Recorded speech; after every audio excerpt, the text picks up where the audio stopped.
senior program manager at MHP, Mass Housing Partnership. We're a quasi-state agency that's focused on increasing the supply of affordable housing across the state. We welcome you today. Thank you for joining us.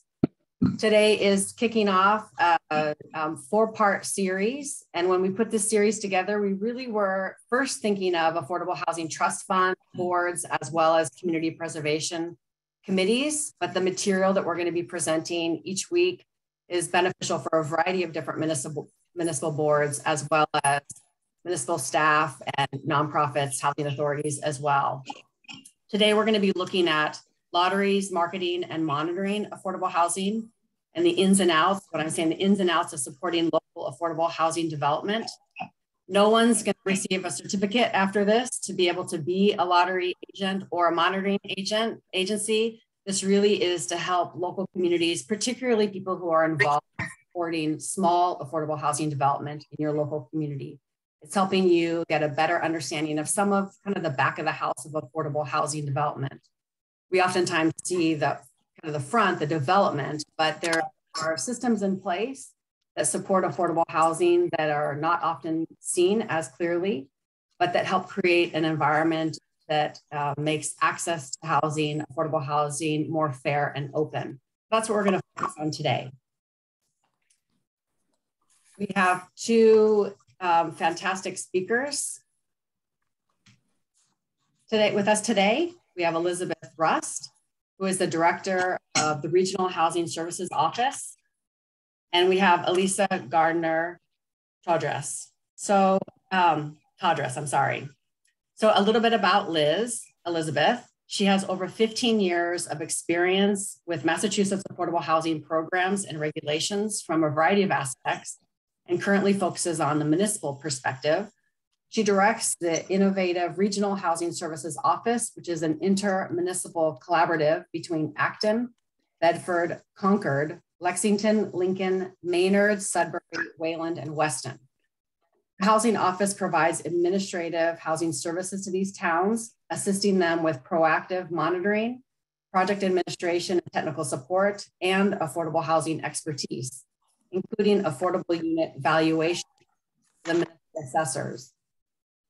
Elizabeth is also an approved lottery and monitoring agent and administers lotteries for both ownership and rental projects, qualifies applicants for income eligibility, and performs resale agent services, and has assisted hundreds of households in moving into affordable housing under a variety of programs. Additionally, Elizabeth assists other municipalities in affordable housing planning and monitoring efforts as an independent contractor. So Liz is going to be starting us out focusing on lotteries and marketing.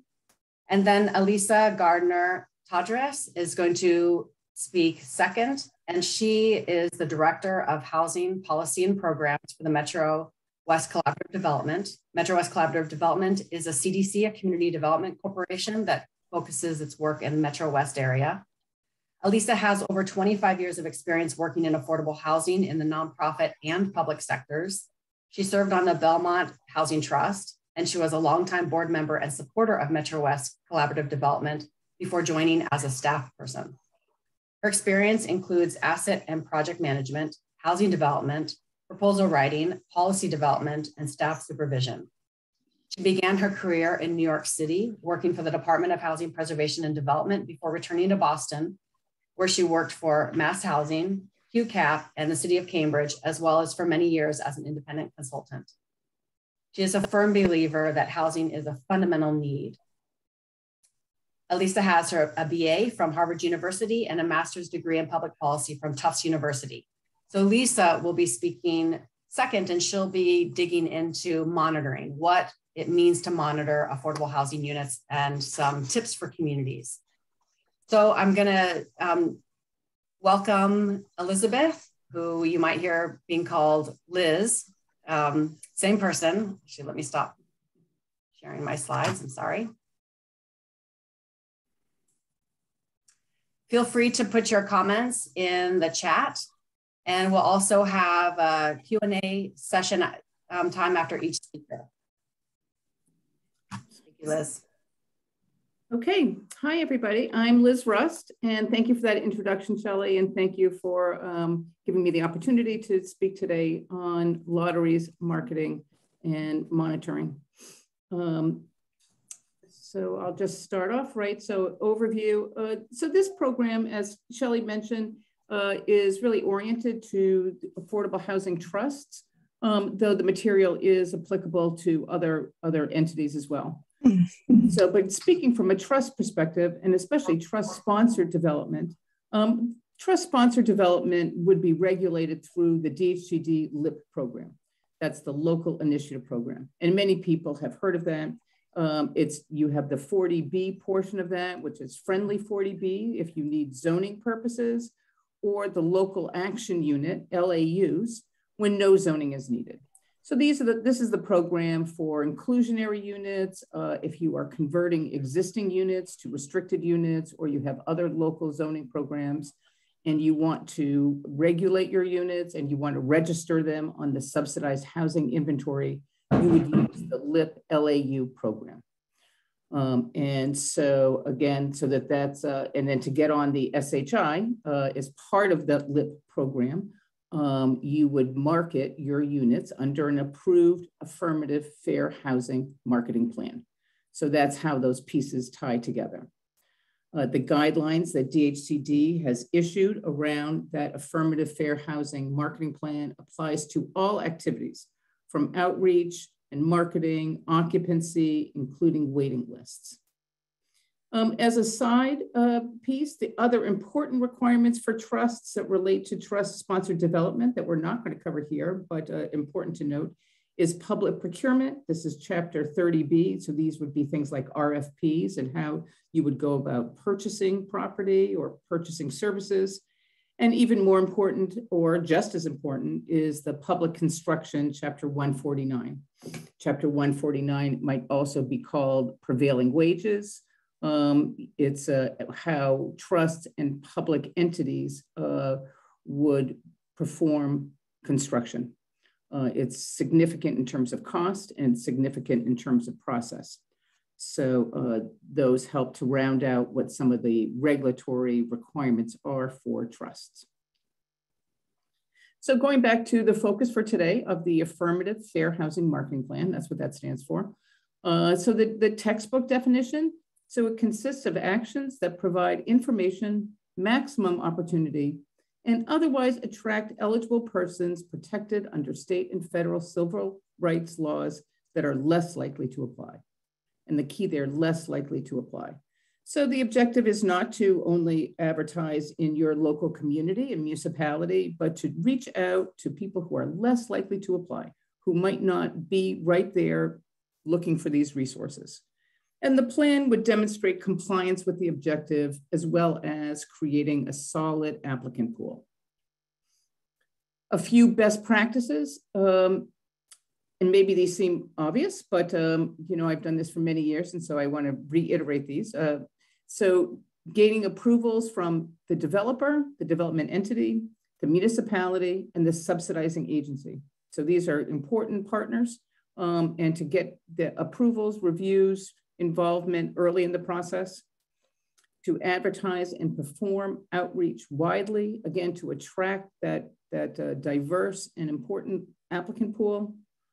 Plan the schedule carefully. Things take longer than you might think. So sometimes people wait until it's time to occupy the units before getting to the business of the lottery, which might be a 9-month process. And pay careful attention to the details, and mistakes in this process can be costly. One thing about, and we'll sort of get to this, one thing about the lottery is once you have the lottery, you can't redo the lottery. So it's important that it's done exactly correct. And so you document all of that and you put it in your comprehensive affirmative fair housing marketing plan. And we spend time on this to illustrate what parts of trust-sponsored activity might not be in the forefront as you think about creating units through your trust. So that's why we're really zeroing in on this. So here's just a little picture of the lottery agent in the middle and all the principals that work with the lottery agent. You have the subsidizing agency. So that's most cases here with the LIP program, that's DHCD. but there's mass housing and mass housing partnership and mass development and the monitoring agent. So who would be verifying compliance? The closing parties, that would be the bank or the attorneys, the applicants themselves, of course, the municipality, and the development entity. So understanding the parties and what their role is in the project is very important. Here is the contents of the affirmative fair housing marketing plan. So you can see that there's a lot of information needed, and we're not going to go through that, but that's to show how important and complex and full this plan is. One thing I did want to highlight is the part, and sometimes I think that when I looked at the registration list for who's here, there's a lot of people who work in municipalities, and maybe they're members of trusts, or maybe they're just town staff or town entities of other sorts. And in that role, you often would be reviewing LIP applications. And so I think a good thing to think about is the property description apt and accurate and informative. Sometimes the applications tend to focus on just the eligibility and the income limits and all of that, but a description of the municipality, and most important is a description about the units. What exactly is being sold or rented? And again, specific unit numbers, and that's really key.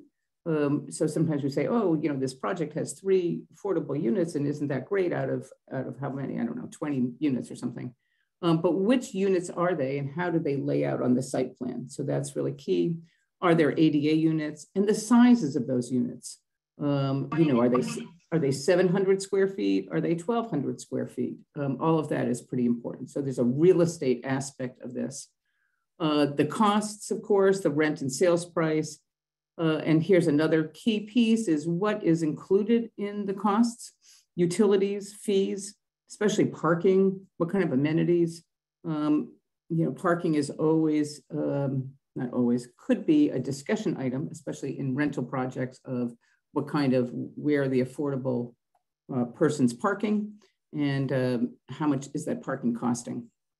So these are things that sometimes come up in the issuing of the permits and sometimes don't, and it's left for the lottery to articulate those. All projects would have, of course, the eligibility and the income, the maximum income. I think this is something that everyone's familiar with. For ownership, it's at purchase only, and at rental, it's at not only initial leasing, but annually after that. That's the process that they call recertification. Annual recertification for rental, and that you would recertify that you're still an eligible tenant. In home ownership, there's asset limits, and then there's also the requirement to be a first-time homeowner. And in LIP, you can't own any residential property. Also interesting is for rental properties, there's no specific asset limit, but income from assets is included in income. So that's also a difference in the programs and in the eligibility. Sometimes people wonder, where do you actually find the income limits? So I've cut and pasted here that this is from HUD. This is exactly what it looks like. So I've circled the Boston area. And you have here, this is different areas, right? You can see the different metropolitan statistical areas. That's what they're called here, the MSAs.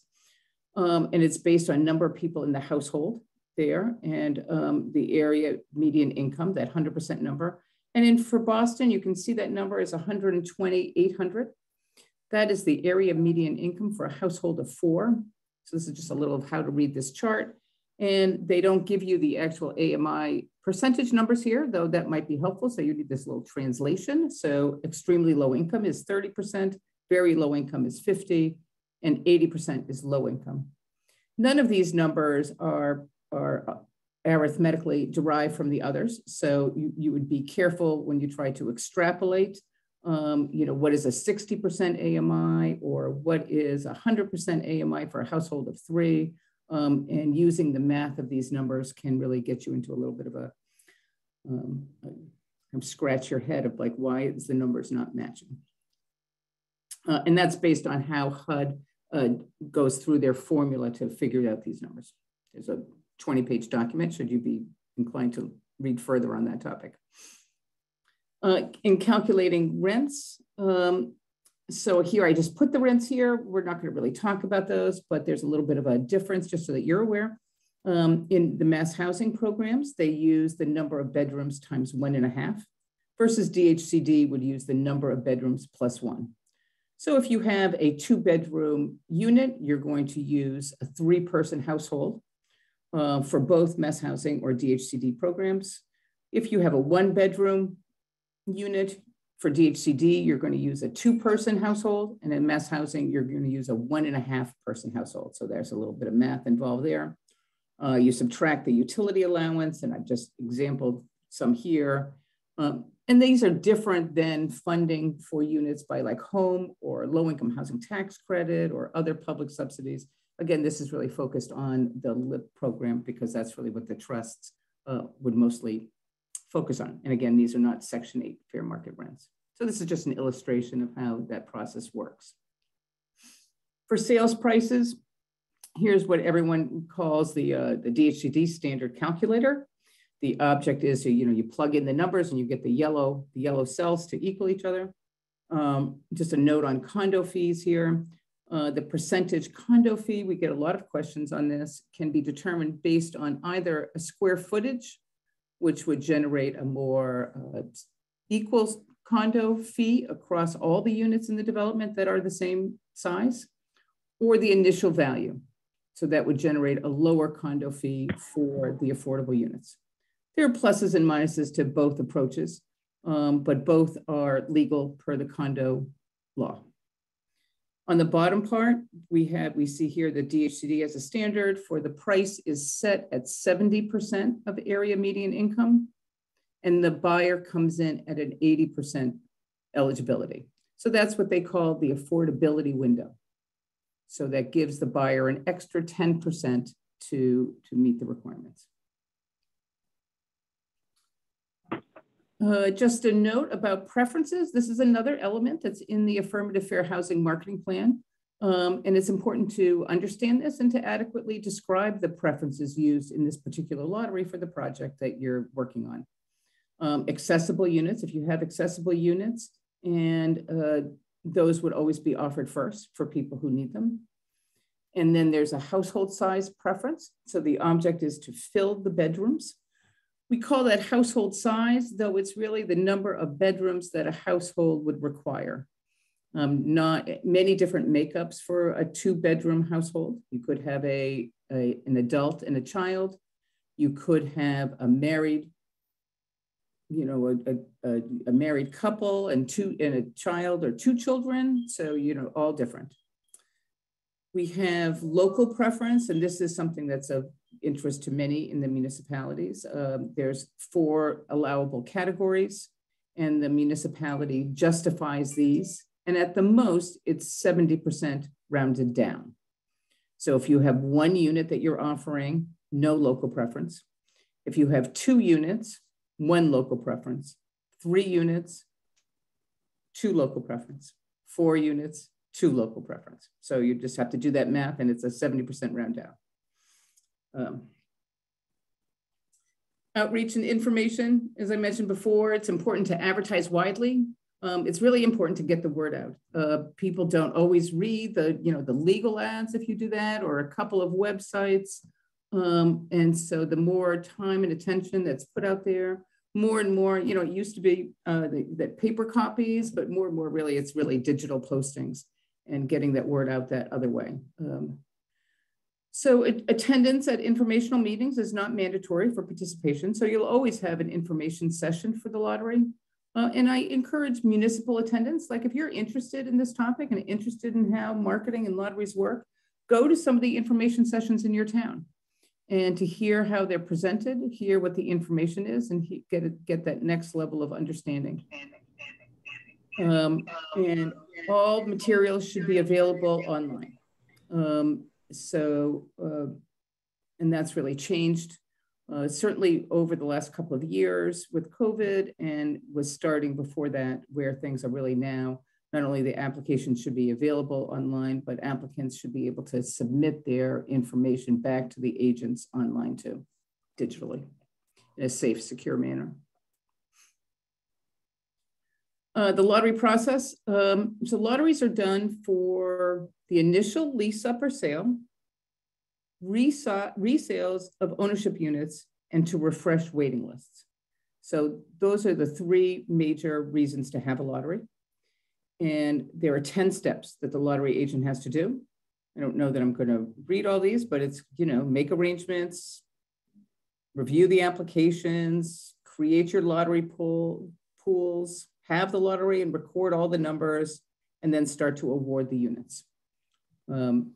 So there's a lot of best practice guidance underneath each of these. And this is when I mentioned to plan your timeline and your the details carefully. It's really around these 10 items and making sure that each is done, to sufficient detail, and to work with the subsidizing agencies or the developer or the municipality when there are questions that come up around any of this.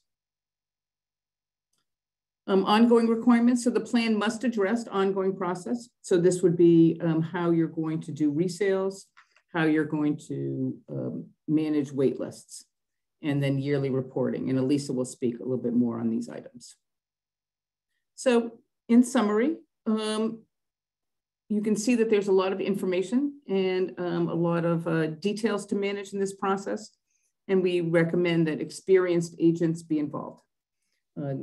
Mass Housing, DHCD, and Mass Housing Partnership have recently offered certification training for lottery agents to make it possible and to open up the door for maybe members of trusts who want to get involved in the process or other people.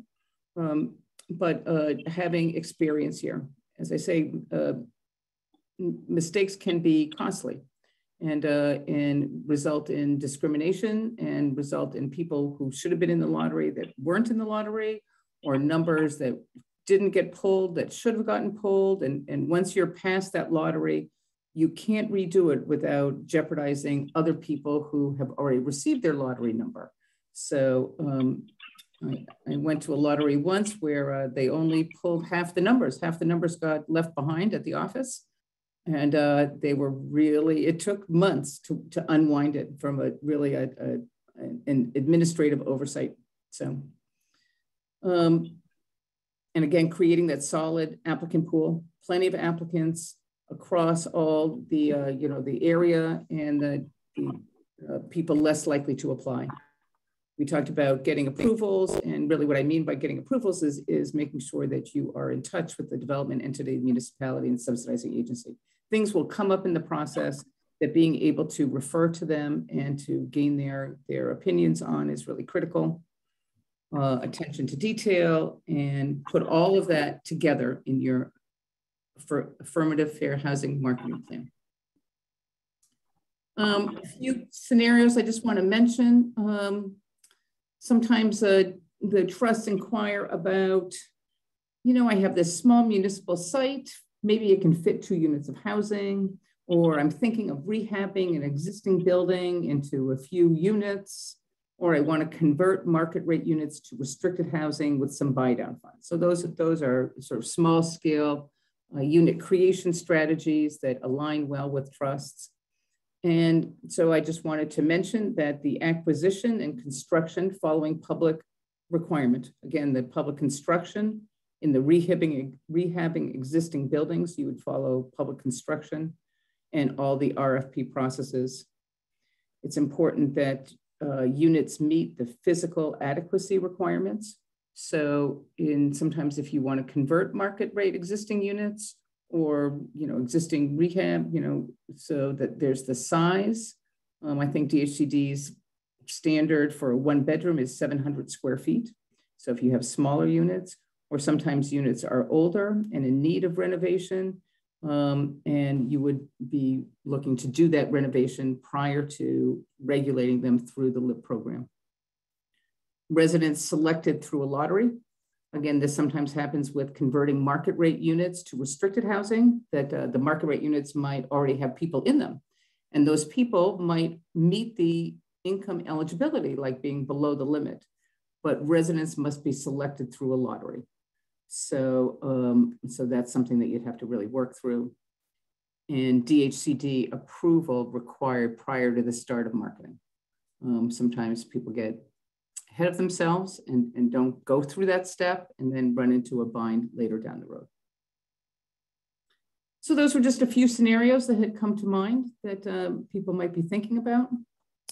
And it's been my experience that in this area, as in many in our lives, but regulations are your friend here. DHCD has these 40B guidelines that are very useful and go through all of the points of consideration here. There's something more detailed, the HUD occupancy requirements, if you want to delve into exactly how retirement income might be handled or something. And then, of course, the fair housing requirements. So I think that was it for me. Great, thank you so much, Liz. And we do have some questions for you. Oh, okay, great. So one is, can you talk a little bit about how to fund these services? How does a project fund these services? Well, I mean, it's kind of the same as like, how does the trust fund their development? I mean, these would be expenses that would be factored into the project pro forma.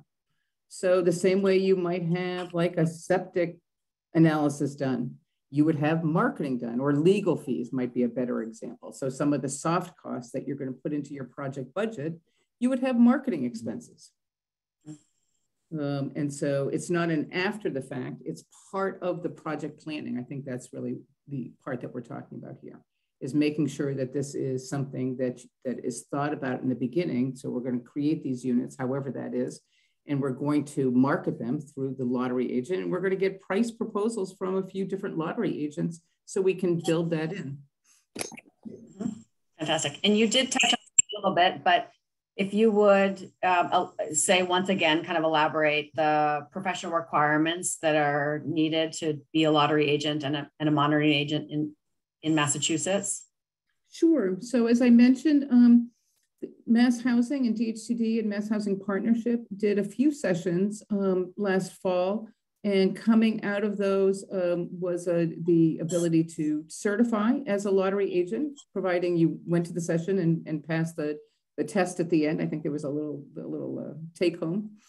And then also recommend that the second piece of that training that would be a follow on is income eligibility, how to qualify people's income, what counts as income, what counts as the household, and how to put that together. And then from there, I recommend partnering with an existing agent in kind of a mentoring or shadowing or kind of, you know, that kind of way. So work with a lottery agent on a project that you know, and be really in there with them and do the planning with them and help write the affirmative fair housing marketing plan and get some guidance, hands-on guidance, working with someone. So Liz, we have several communities that have the Community Preservation Act, which allows it's up to 100% of the area median income. So they're not going to be on the subsidized housing inventory.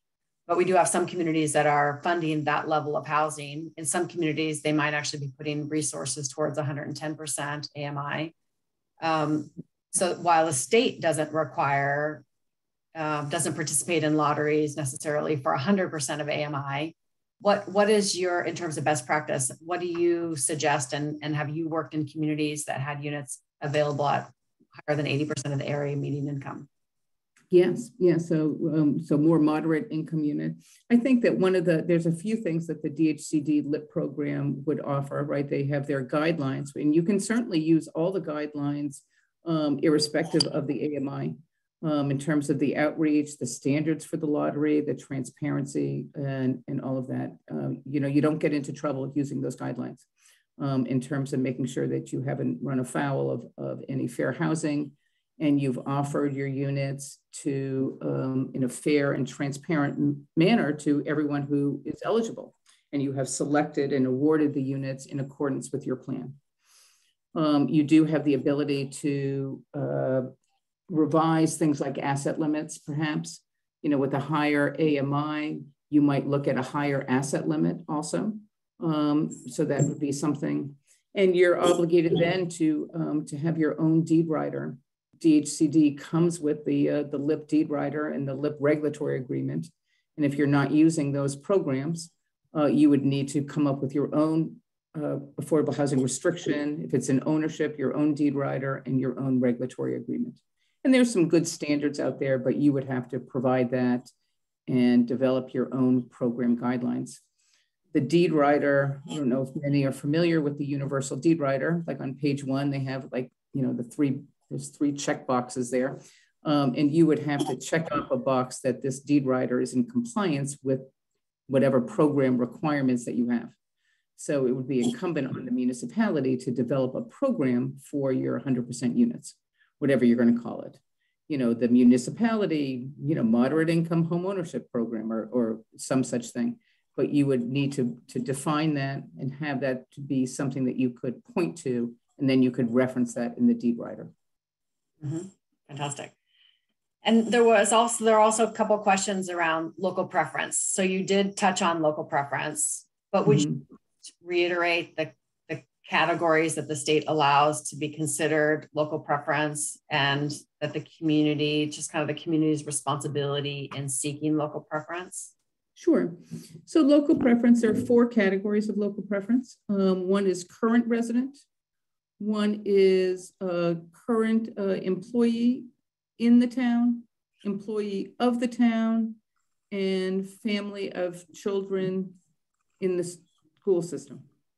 So that was really sort of oriented to Metco, but it really doesn't say that particularly. So it could apply to, you know, private schools or any other kinds of schools.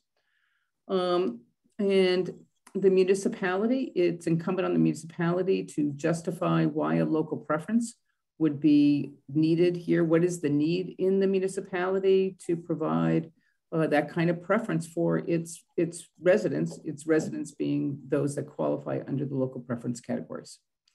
Other local preference categories that people look at, you know, I used to be, or parents, my parents lived there, or like that, those are not eligible preferences. And I've never seen a request to modify local preference be successful in any way with the state agency. So I'd save your time on that. So the municipality submits the local preference with the LIP application. So if a developer or another entity is submitting the LIP application for the project that's happening in your municipality, you'll provide the local preference to them when they submit that LIP application. And it looks at the demographics in the town, the demographics of people looking for housing. Maybe that's found out by lottery lists, waiting lists, you know, housing authorities, then depending on exactly what the project is. Thank you. So with lotteries, there's a question around can state agencies be the entity for running a lottery for special needs housing? Is there a difference in how lotteries are run, or who runs a lottery when the housing is for a special needs population? In a development entity hires a lottery agent. So, you know, for special needs housing, you still have a development entity. I mean, someone's owning that unit and someone's renting it out and whatever. You have property managers, and they might be getting subsidies from different state agencies. But I don't know that the state agency owns the property, but the development entity hires the lottery agent. I'm not really aware of any state agency that runs their own lotteries, but I might be. I just don't know that.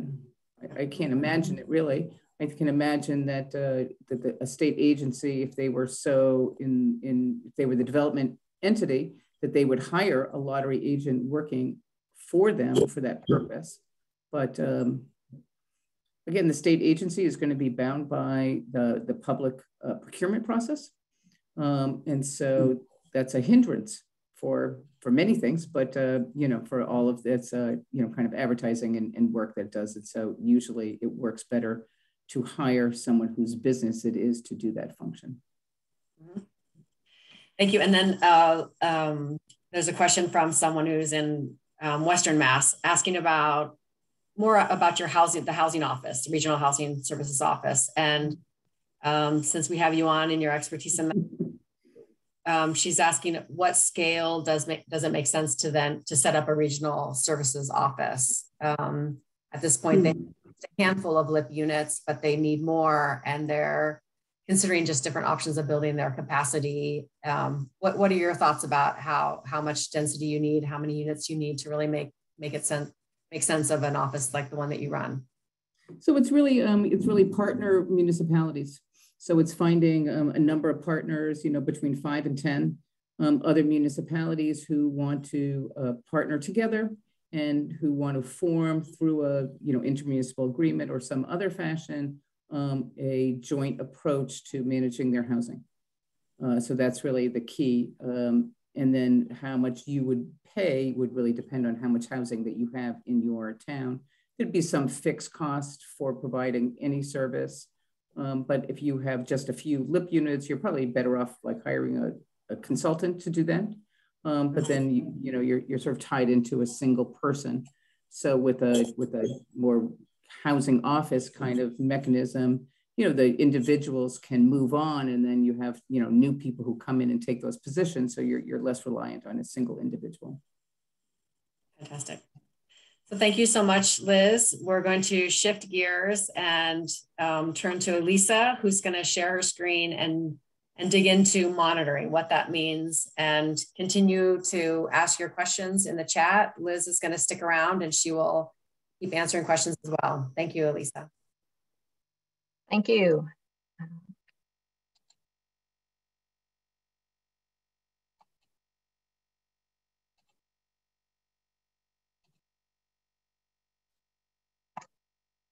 Okay, so hello everyone. My name is Alisa Gardner-Todreas, and as Shelley mentioned earlier, I am the Director of Housing Programs at Metro West Collaborative Development. Thank you, Shelley, for inviting us to speak today. As she mentioned, I've been in the field of affordable housing for over 25 years, and included in my experience is 9 years on the Belmont Housing Trust. So I hope this gives me a little insight into what many of you may be looking to learn this afternoon. So as Liz has shown us in great detail, there is much involved with marketing affordable housing units and running a lottery and then subsequently filling them. So now I'm going to talk about what, if anything, needs to happen after, because we can't just let them all live happily ever after. Now that they are built and occupied, there is more to be done. And why do we need to monitor our affordable housing units? Well, the short answer is because the regulatory agreement requires it.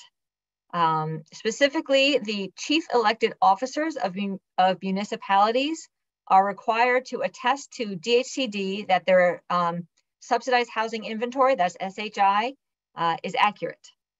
So then the next question is, how do we know the SHI is accurate? Well, we monitor. And who precisely needs to be doing this monitoring? Well, it could be a knowledgeable and qualified person on the staff. It could be the property management company, or it could be a monitoring agent like Metro West, like RHSO. So as Liz mentioned, it's generally best if you hire a qualified professional, because there are a lot of details to keep track of. So let's first talk about why we care if the SHI is accurate. First and foremost, it is a record of a municipality's affordable housing inventory. How do you know how much housing is affordable if you don't monitor it and keep track of it? And this, as we all know, we need to have 10% of a municipality's housing stock. It should be designated affordable. And by tracking the inventory, we know how close we are to that 10% goal. And then interested parties can then set goals accordingly. This is particularly important if a municipality is just over or just under that 10% goal. Because of course, if you're just over, you want to make sure you stay there. And if you're just under, you can set realistic goals to get yourself there. And also, as we know, municipalities can stave off those developer challenges better if they've hit that 10%. So now let's talk about what monitoring entails. So I will talk first about home ownership, since it's a little bit less involved. I know some people believe that once it's owner occupied, we are done. That is not the case. It's a good idea to monitor the home ownership units. We send out annual self-certification letters. Through these letters, we can determine, one, that the unit is still owner occupied as required in the deed restriction. And two, we remind the homeowner to contact us should they need to refinance or if they want to do anything to the home that would impact the deed. We also do a quick scan of the registry to make sure there have been no unapproved liens added to the property. And finally, since the monitoring agent is supposed to assist with the resales, by being in regular touch with the homeowner, that reminds the homeowner to contact us if they are going to sell. And also, resales involve a very complicated formula for calculating the resale price. It's not just a matter of what the market can bear, because of course there is a deed restriction and there's a whole complicated formula for figuring that resale price out. On the rental side, monitoring is somewhat more labor intensive.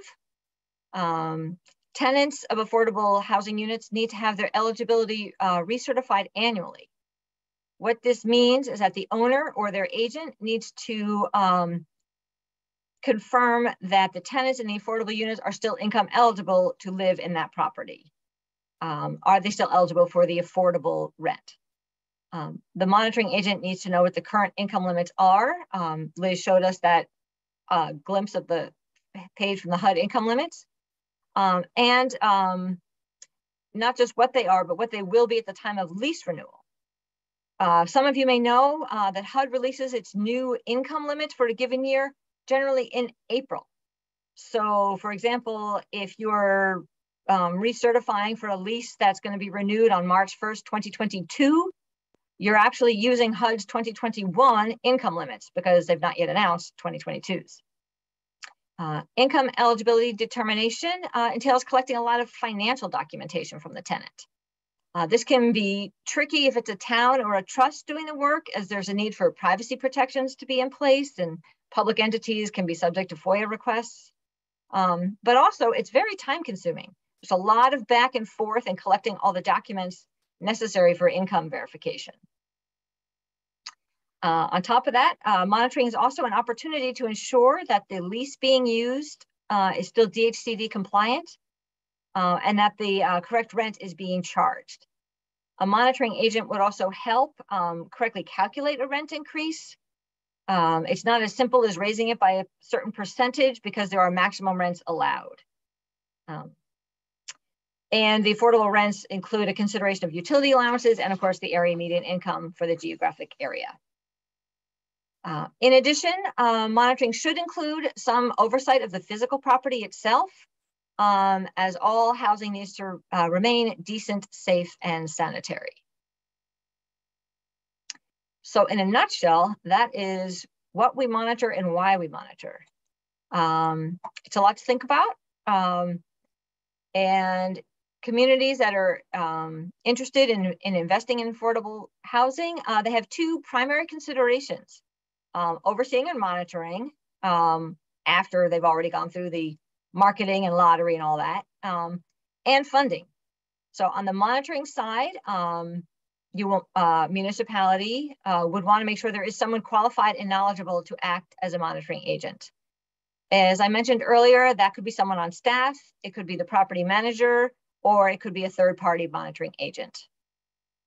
And then lots of funding is needed because once it's designated who the monitoring agent will be, even if that's a staff person, there needs to be funds to pay them. Some smaller towns have joined together to form consortiums to hire a monitoring agent. There's RHSO, but also Metro West is working with a consortium that's just a group of 9 towns that decided they would pool their resources, and they've hired us to do their monitoring for their SHI units within that region. But that is not where the funding needs end.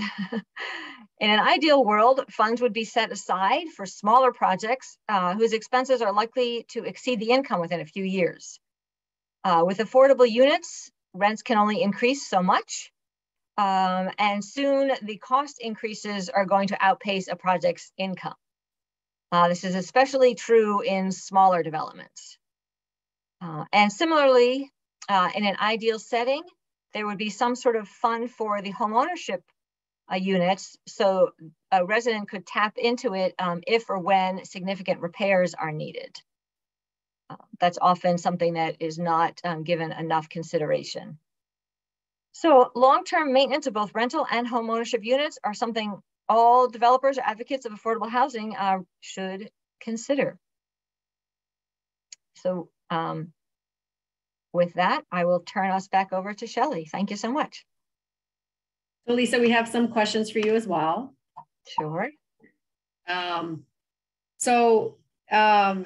One thing I just wanted to point out is that the state does have a baseline of 10% of affordable housing. This is not to you, Alisa, this is to everyone. So it's a baseline. At MHP, we would certainly like to see every community have more than 10% because we know that the need is greater. So the state just sets a baseline of 10%. So one person asked if you would be willing to share an example of a self-certification letter, if Metro West would be willing to have us send that out. Sure, I can forward that to you, Shelley, and you can send it out. That'd be great. There was a question that is maybe for both of you. Someone was asking about, is there a way to get a marketing plan reviewed before it's submitted? Are there resources for that or consultants, or what would you, both of you, suggest? Liz as well.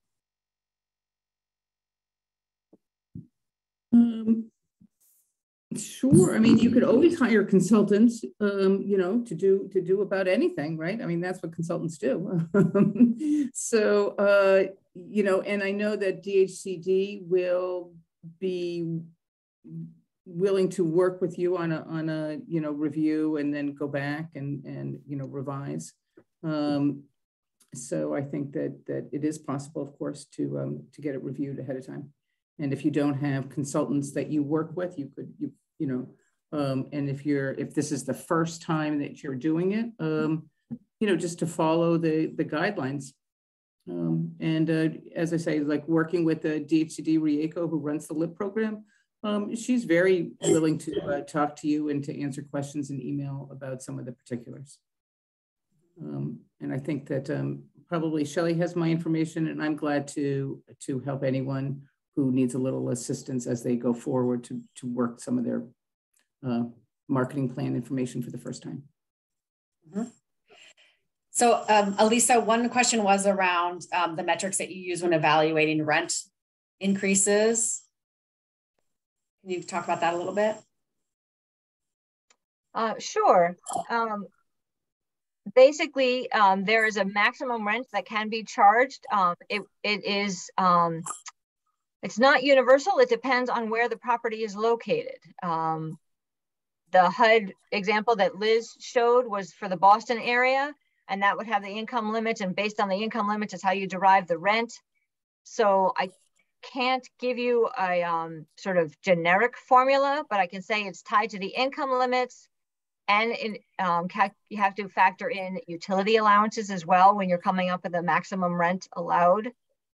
So this is where, depending on where the property is located, would depend on utility allowances and the income limits that factor into the calculation. And I can also augment that a little bit. So given that we're just coming out of the COVID, DHCD and Mass Housing put in a sort of special caveat for rent increases, you know, for last year and still current, with a 5% cap on renewals, and then for new tenants, you know, going up until the maximum rent, as Alisa mentioned, in terms of how that's calculated, but for renewals was a cap at 5%. And we expect the new income limits to come out in April 1st. At least that's what's happened in the last 2 years, which really means on April 2nd, you know, that the property owners who are right on top of their rents are out there with their rent increase requests. So we'll see what happens coming up. But perhaps that would continue to cap the renewals for existing tenants and for new units to stay at the designated formula and methodology for rents. Mm-hmm. Right, and just to add to that a little bit more, just because there is a maximum rent allowed doesn't mean one needs to charge the maximum rent. If we're in the interest of staying affordable, if the property can support a lower rent, or if you're interested in attracting more tenants, you're probably better off not going all the way to your top. Can you speak to, there's a question around if there's a single unit that's is going to be resold at the time of resale. Do you do a lottery at the time of resale, or is it reserved? What is the process? Yes, so that's what I mentioned. There are 3 times that you would do a lottery: for initial sales and leases, for resales of homeownership units, and for refreshing waiting lists. So for resales, you can do what we would call a short lottery, so reduced outreach, so not the full 60 days, because the deed writer, you know, has a time frame on it that you really have to come up with a buyer and sell it within 90 days. Some of the older deed writers might have 120 days, so you can't really do 60 days of advertising, but you want to be sure it's a fair and transparent process. So you don't want to favor the person who has their application ready and gets it in, and a half an hour later, someone else drops off their application and they missed. So a short lottery might be that you leave the lottery open for 2 weeks, 10 business days, and then you would do a lottery of all applications received. And then you would be able to meet the time frame in the deed writer, but offer equal opportunity to those. And you also have a better process for employing the household size preference, which is difficult to use with the first come, first serve model. Thank you. There's a question that came into me directly just to me, that if a housing trust has a capital repair fund and they've invested in an affordable unit, can the trust receive depreciated reimbursement upon resale? You know? If the trust gave the funds initially with that condition, I think. Sometimes, you know, repair funds are given on a loan basis with, like, you know, maybe a 5-year forgiving loan, and here's $10,000 to get a new roof or something. But I'm not sure. You'd have to really look at the conditions of which the funds were given initially. Thank you. Do we have any other questions from the audience?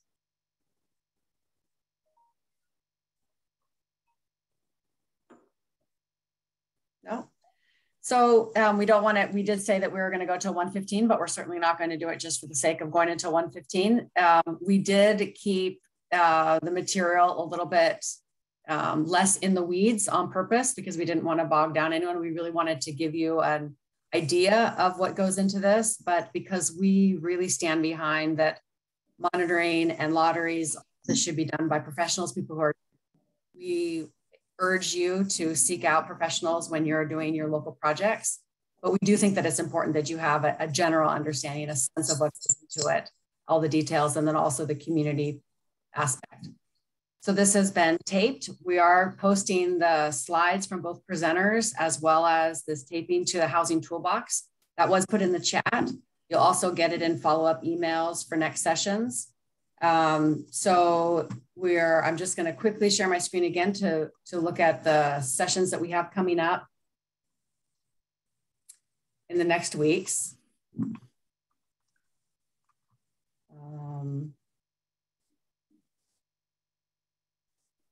Can you see the slides there?